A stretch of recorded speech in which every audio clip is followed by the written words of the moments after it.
2020, 5 weeks, 34% of the American stock market just gone.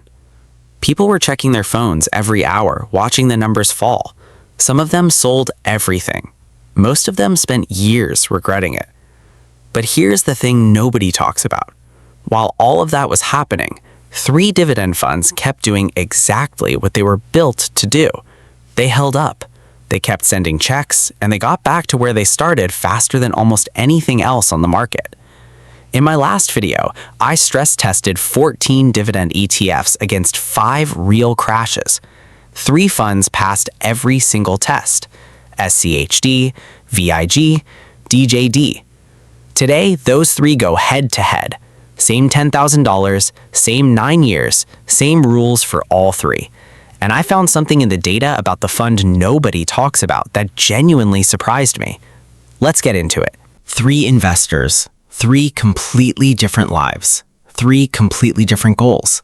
Same $10,000, same 9 years, same market crashes. Dividends reinvested every time. Benchmark, VOO. Every number comes from Portfolio Visualizer. You can verify every one of them yourself. But the numbers are not the interesting part. The interesting part is what happened to 3 very different investors. Because after 9 years, each fund solved a different problem, and one of them delivered something I did not expect. Omar is 32, 30 years from retirement. No need for income today. He wants one thing: long-term compounding. So Omar chooses VIG.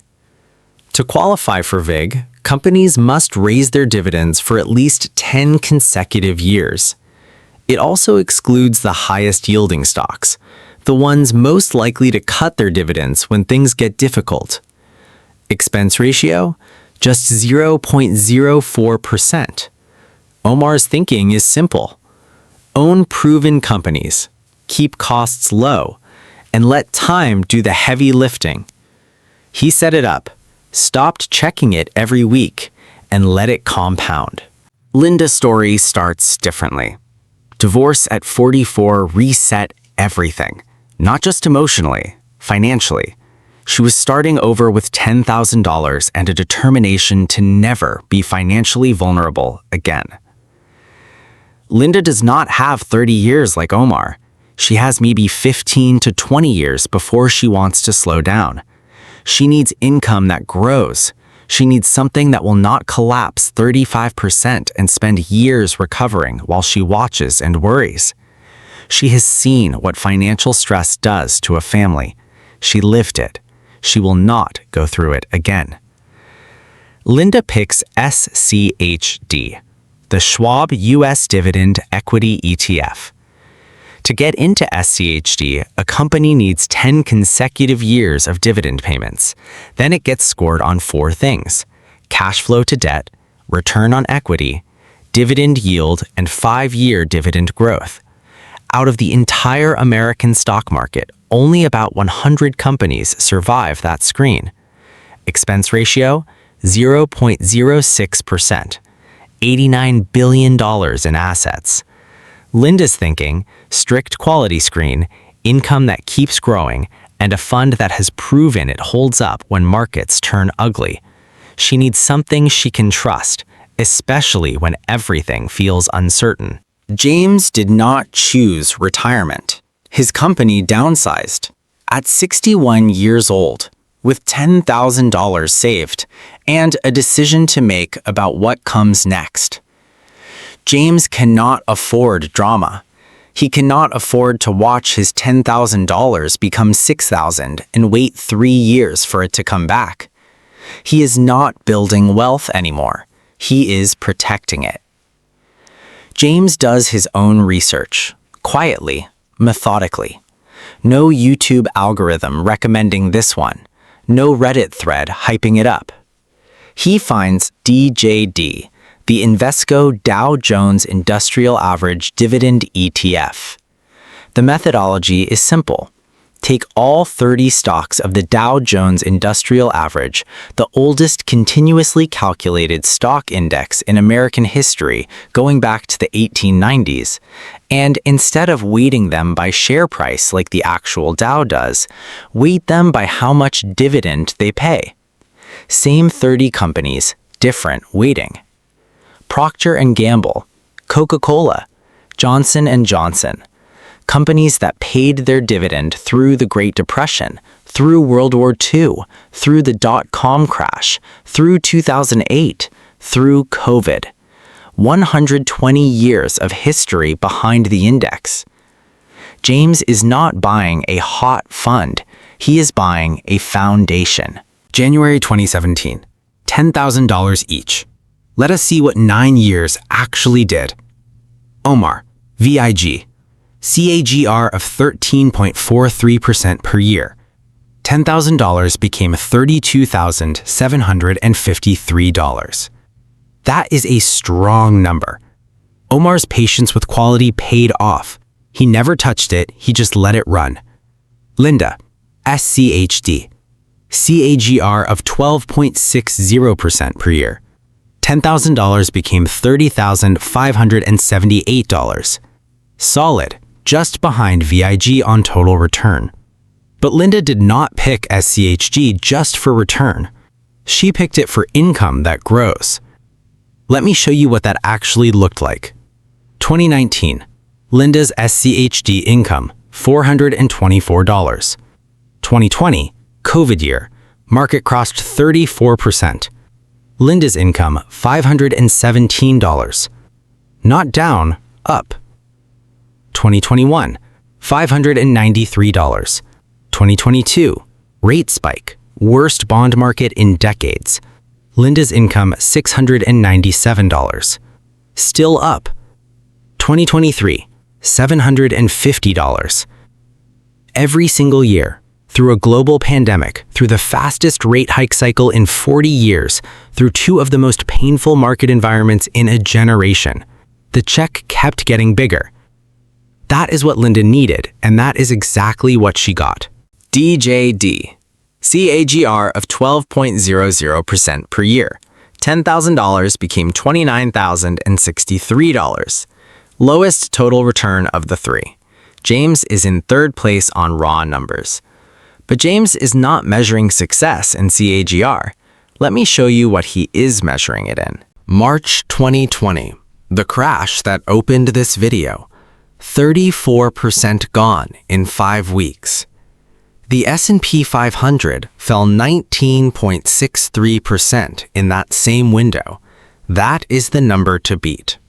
Omar, VIG in COVID, fell 17.16%, less than the market. Omar looked at his phone the same as everyone else, but while friends were watching -22, -25, -30, Omar was at -17. He held. VIG recovered in 5 months. Linda, SCHD in COVID, fell 21.54%, slightly more than the market.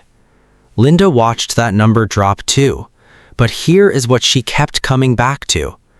While the price was falling, her dividend income went from $424 to $517. The check went up while everything else went down. That is not an accident. That is the quality screen doing exactly what it was designed to do, filtering out the companies most likely to cut when things get hard. Linda held. SCHD recovered in 5 months. James, DJD in COVID, fell 23.09%. More than the market, more than VIG, more than SCHD. This was DJD's worst moment in 9 years of data.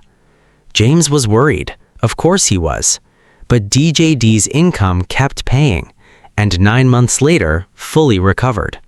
James held. The crash did not break any of them because the income never stopped. Now, 2022. Different type of pain entirely. The Federal Reserve raised interest rates from basically 0 to over 4% in 9 months. Fastest rate hike cycle in 40 years. Growth stocks got destroyed. The S&P 500 fell 18.23% for the full year. This is where everything flips. VIG in 2022 fell 9.81%. Better than the market by a wide margin. But VIG holds more technology than SCHD and DJD, and in a rate spike environment, tech takes the most damage. Still, minus 9.81% when the market lost 18.23% is real protection. SCHD in 2022 fell only 3.23%. Let me say that again. The S&P 500 lost 18.23%. Linda's fund lost 3.23%.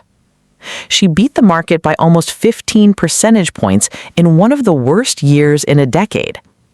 The market took 15 months to fully recover. SCHD recovered in 2 months.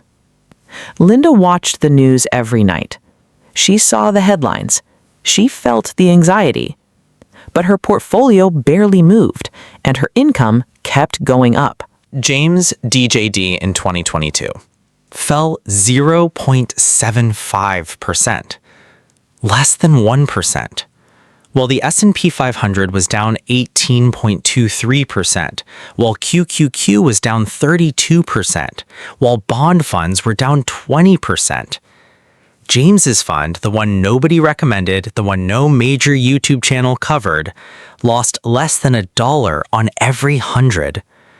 Across 9 full years of data, that 0.75% is DJD's worst calendar year.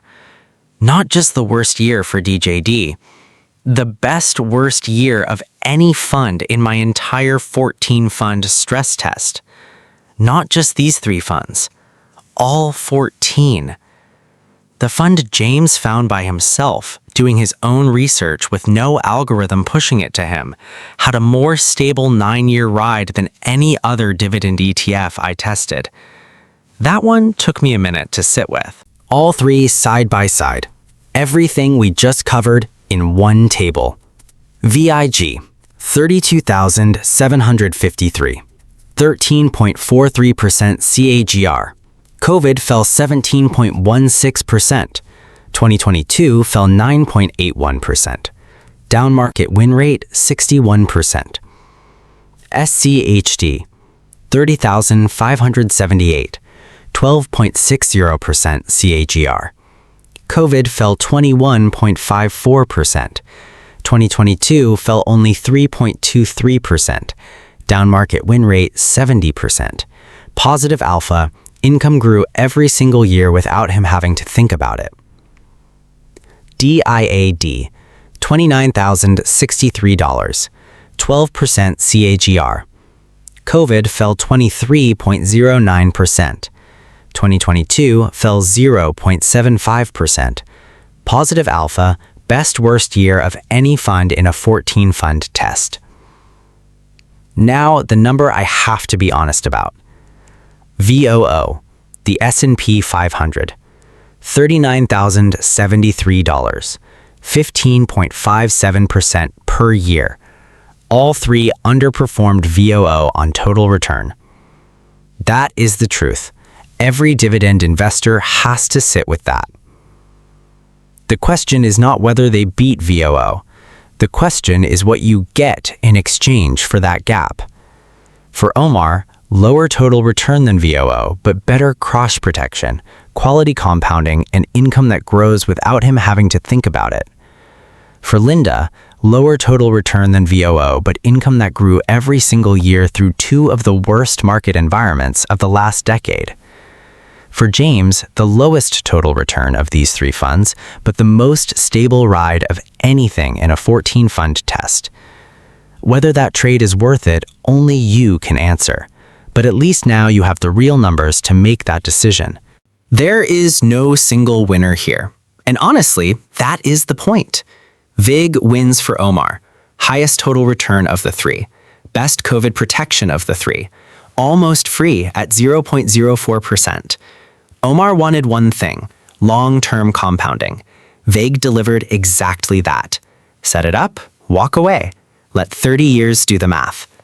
SCHD wins for Linda. Not the highest return, but the most consistent income growth. Highest down market win rate of the three. 70% of bad months, SCHD beats the S&P 500. Fastest 2022 recovery, 2 months. Positive alpha, and an income that grew every single year without exception. Linda needed income she could trust when everything felt uncertain. SCHD never gave her a reason to doubt it. DJD wins for James. And I want to spend a moment here because I think this fund deserves it. Nobody recommended it to James. No algorithm pushed it to him. He found it by doing the work himself. Lowest total return of the three, but the best worst year of any fund in a 14-fund stress test, negative 0.75%, in a year when the S&P 500 lost 18.23%. Built on 120 years of index history, companies that paid their dividend through every major crash in American history. James was not building wealth anymore. He was protecting it. DJD delivered exactly that. And James, the guy who found it himself, knew something the algorithm did not. The honest answer is never one fund. It never is. It is the combination that fits where you actually are right now. If you are 25 to 45 and building, start with VIG as your core. It compounds quietly, charges almost nothing, and holds better than the market in crashes. As you get closer to needing income, start layering in SCHD. Let VIG compound. Let SCHD grow the income. You are building a machine that pays you more every single year without you doing anything. If you are 45 to 60 and transitioning, make SCHD your core. Add VIG for quality crash protection. Consider a small DJD position for the stability James found. You are shifting from building wealth to protecting and growing what you have built. If you are 60 plus and need stability now, DJD and SCHD together. DJD for the foundation, SCHD for income that keeps growing. VIG as a smaller quality ballast to keep some compounding happening. These 3 funds together covered more ground across 9 years and 5 real crashes than anything else in my entire test. Omar, Linda, James. 3 completely different situations. 3 completely different needs. One question underneath all of it. Not which dividend ETF is the best ETF. Which one fits your life, your age, your income needs, your ability to hold through a crash without making a decision you will spend years regretting. Now you have the real data to answer that for yourself. Next video, the worst performer for my 14-fund test. The fund that lost more than double the market in COVID, and why millions of investors keep buying it anyway. That answer is more interesting than you think. Hit subscribe so you do not miss it.